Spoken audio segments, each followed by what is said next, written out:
SpaceX founder Elon Musk speaks at an event in Texas. Billionaire Elon Musk has said there will be no changes to Twitter's content moderation policies for now after completing his $44 billion, £38.1 billion takeover of the platform. To be super clear, we have not yet made any changes to Twitter's content moderation policies, he tweeted. Earlier he announced the creation of a new council to moderate posts.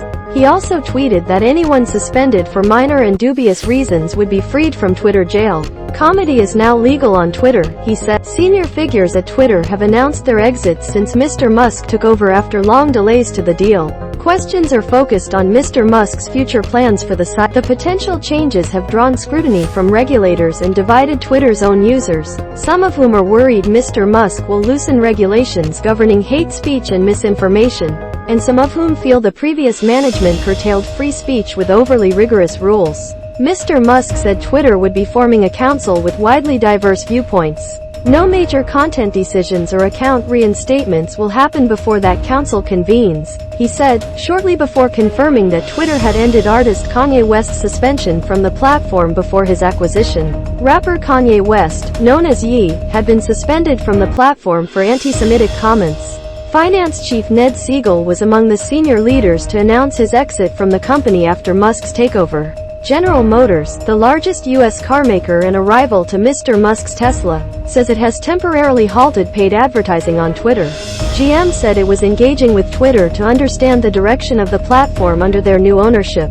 "The bird is free," Mr. Musk wrote on the platform late on Thursday, while assuring advertisers in a public note that he did not want Twitter to become a free-for-all hellscape. He has signaled he wants widespread change at Twitter, a self-styled free speech absolutist. He has said he sees the platform as a forum for public debate and is willing to reverse bans on controversial users, including former President Donald Trump. Ex-finance chief Siegel tweeted that his time at the company was the most fulfilling of my career and reflected on the strain caused by the uncertainty of the last 6 months. "You learn so much when times are challenging and unpredictable, when we are tired or feel our integrity questioned," Mr. Siegel said, alluding to Mr. Musk's public criticism of the company's leadership. "I have great hope for Twitter," he added. In Europe, the commissioner in charge of overseeing the EU's digital market, Thierry Breton, tweeted, "In Europe, the bird will fly by our EU rules," suggesting regulators will take a tough stance against any relaxation of Twitter's policies. In the US, Stop the Deal, a coalition of left-wing activist groups including Fair Vote UK and Media Matters for America, said Mr. Musk had a thirst for chaos and his potential plans would make Twitter an even more hate-filled cesspool, leading to irreparable real-world harm. Dmitry Medvedev, Russia's former president and current deputy head of the Security Council, also welcomed the new ownership. Until recently it appeared the deal could still fall through. After building a stake in Twitter at the start of the year, Mr. Musk made his $44 billion offer in April, a price tag that looked too high almost as soon as it was agreed.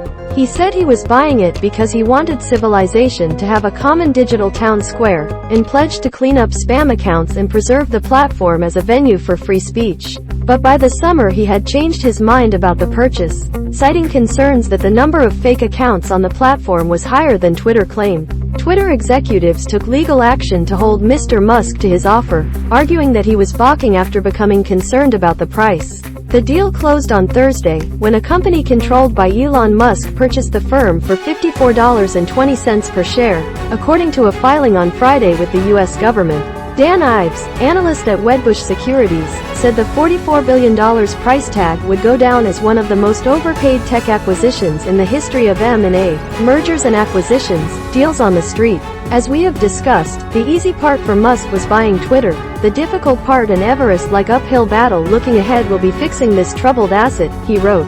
Despite playing a large role in public debate, Twitter remains a relatively small social media platform, claiming about 240 million accounts that are active daily, compared with nearly 2 billion on Facebook.